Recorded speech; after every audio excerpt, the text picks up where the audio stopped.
नमस्कार। आप सुन रहे हैं द बॉलीवुड रेडियो और मैं हूं आपके साथ आकाश। दोस्तों, आज के इस पॉडकास्ट में किस्सा है संजय दत्त की नानी, बनारस की दाल मंडी की मशहूर तवायफ और हिंदी फिल्म इंडस्ट्री की पहली महिला संगीतकार जद्दन बाई का। आज जद्दन बाई की कहानी हम आपको सुनाएंगे। बनारस की तवायफ से भारतीय सिनेमा की पहली महिला संगीतकार बनने तक की ये अद्भुत कहानी है। भारतीय सिनेमा के इतिहास में कुछ ऐसे नाम हैं जिनके बिना फिल्म उद्योग की कहानी अधूरी मानी जाती है, और उन्हीं में से एक नाम है जद्दन बाई। आज उन्हें अक्सर केवल अभिनेत्री नरगिस की मां या संजय दत्त की नानी के रूप में याद किया जाता है, लेकिन सच्चाई यह है कि जद्दन बाई अपने दौर की एक असाधारण महिला थीं। वो गायिका, तवायफ, संगीतकार, अभिनेत्री, लेखिका, निर्माता और निर्देशक थीं। उन्हें हिंदी सिनेमा की पहली महिला संगीत निर्देशकों में गिना जाता है। जद्दन बाई का जन्म 1892 में बनारस, जिसे आज वाराणसी कहते हैं, हुआ था, और उनकी मां दिलीपा बाई, जो अपने समय की मशहूर तवायफ और शास्त्रीय गायिका थीं। उस दौर में तवायफ केवल नृत्य या गायन करने वाली महिलाएं नहीं होती थीं, बल्कि वो संगीत, कविता, उर्दू अदब और शास्त्रीय संस्कृति की संरक्षक भी मानी जाती थीं।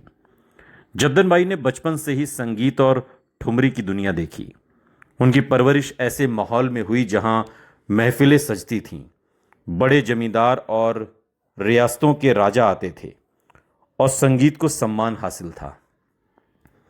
किशोरावस्था में ही जद्दन बाई ने संगीत की विधिवत शिक्षा लेनी शुरू की। उन्होंने कई प्रसिद्ध उस्तादों से ठुमरी, दादरा, गजल और हिंदुस्तानी शास्त्रीय संगीत सीखा। धीरे धीरे उनकी आवाज इतनी लोकप्रिय हो गई कि वो अपनी मां से भी ज्यादा मशहूर हो गई।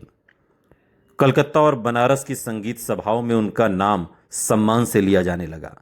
बाद में उन्होंने कोलंबिया ग्रामोफोन कंपनी के लिए रिकॉर्डिंग भी की, और उस समय ग्रामोफोन रिकॉर्ड बनना किसी कलाकार के लिए बहुत बड़ी उपलब्धि माना जाता था। उनकी गज़लें और ठुमरियां इतनी लोकप्रिय हुई कि रामपुर, बीकानेर, ग्वालियर, कश्मीर, इंदौर और जोधपुर जैसी रियासतों से उन्हें विशेष निमंत्रण मिलने लगे थे। फिल्मों में आने से पहले जद्दन बाई की पहचान एक बेहद सफल तवायफ और गायिका की थी। उनकी महफिलों में बड़े बड़े रईस, राजनेता और कलाकार पहुंचते थे। कई संस्मरणों में यह उल्लेख मिलता है कि उनकी बैठकों में संगीत की दुनिया के नामचीन लोग आया करते थे। बाद के वर्षों में प्रसिद्ध संगीतकार मदन मोहन भी जद्दन बाई की महफिलों से प्रेरित हुए थे। जद्दन बाई का निजी जीवन भी काफी चर्चित रहा। उन्होंने अपने जीवन में 3 शादियां की थीं।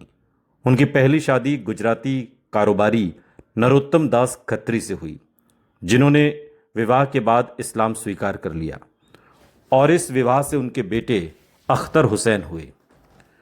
दूसरी शादी हारमोनियम वादक उस्ताद इरशाद मीर खान से हुई, जिनसे अभिनेता अनवर हुसैन का जन्म हुआ। तीसरी शादी जद्दन बाई ने मोहन चंद उत्तम चंद से की, जिन्हें अब्दुल रशीद के नाम से जाना गया, जो एक संपन्न पंजाबी परिवार से थे। और इसी विवाह से 1929 में फातिमा रशीद का जन्म हुआ, जिन्हें दुनिया ने नरगिस के नाम से जाना। 1930 के दशक में जब भारतीय सिनेमा बोलती फिल्मों के दौर में प्रवेश कर रहा था, तब जद्दन बाई ने एक नया रास्ता चुना। वो फिल्मों की ओर बढ़ी। 1933 में उन्होंने फिल्म राजा गोपीचंद से अभिनय की शुरुआत की, और इसके बाद प्रेम परीक्षा, सेवा सदन, इंसान या शैतान जैसी फिल्मों में काम किया। उस समय महिलाओं का फिल्मों में काम करना आसान नहीं था। समाज का एक बड़ा वर्ग इसे सम्मानजनक पेशा नहीं मानता था, लेकिन जद्दन बाई ने सामाजिक पूर्वाग्रहों की परवाह नहीं की।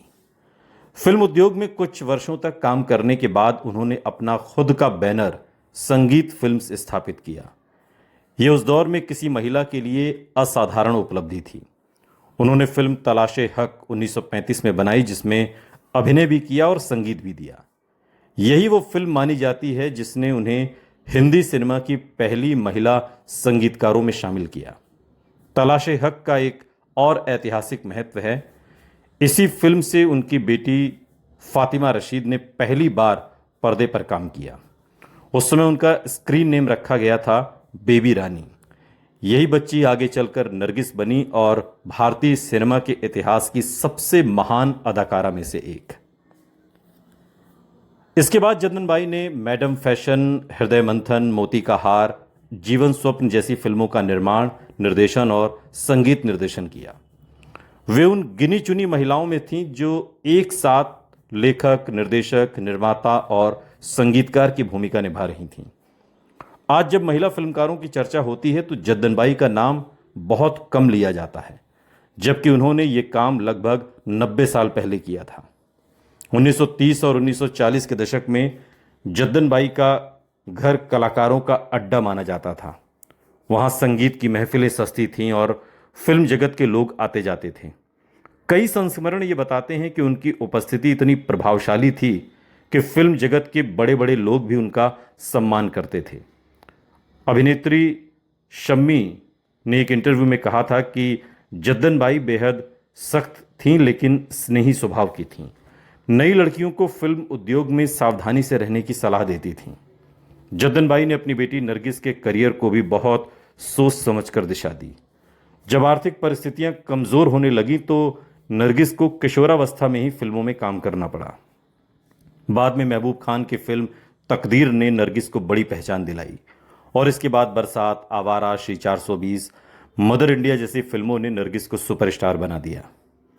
नरगिस का जीवन आगे चलकर भारतीय सिनेमा के सबसे चर्चित अध्यायों में शामिल हुआ। उनका नाम लंबे समय तक राज कपूर के साथ जुड़ा, लेकिन बाद में फिल्म मदर इंडिया की शूटिंग के दौरान उनकी मुलाकात सुनील दत्त से हुई और फिर दोनों ने शादी कर ली और भारतीय सिनेमा के सबसे सम्मानित कपल्स में से एक रहे। नरगिस और सुनील दत्त के घर जन्मे संजय दत्त ने आगे चलकर हिंदी फिल्म इंडस्ट्री में अपनी एक अलग पहचान बनाई और इस तरह जद्दनबाई से शुरू हुआ फिल्मी सफर 3 पीढ़ियों तक फैला। जद्दनबाई, नरगिस और संजय दत्त। भारतीय सिनेमा में शायद ही कोई दूसरा परिवार हो जिसने लगभग 1 सदी तक इतनी मजबूत उपस्थिति दर्ज कराई हो। 8 अप्रैल 1949 को जद्दनबाई का निधन हो गया, लेकिन उनके योगदान की गूंज आज भी सुनाई देती है। वो केवल एक तवायफ नहीं थी, केवल एक गायिका नहीं थी, केवल नरगिस की मां भर नहीं थी। वो उस पीढ़ी की प्रतिनिधि थी जिसने सामाजिक बंधनों को तोड़कर भारतीय सिनेमा की नींव मजबूत की। अगर जद्दनबाई न होती तो शायद नरगिस का सितारा भी उस तरह न चमकता और संभव है हिंदी सिनेमा का इतिहास भी कुछ अलग होता। भारतीय फिल्म उद्योग में महिलाओं की भागीदारी की जो राह आज दिखाई देती है, उसकी शुरुआती ईंटें रखने का काम जद्दनबाई ने किया था। सुनते रहिए द बॉलीवुड रेडियो, सुनता है सारा इंडिया।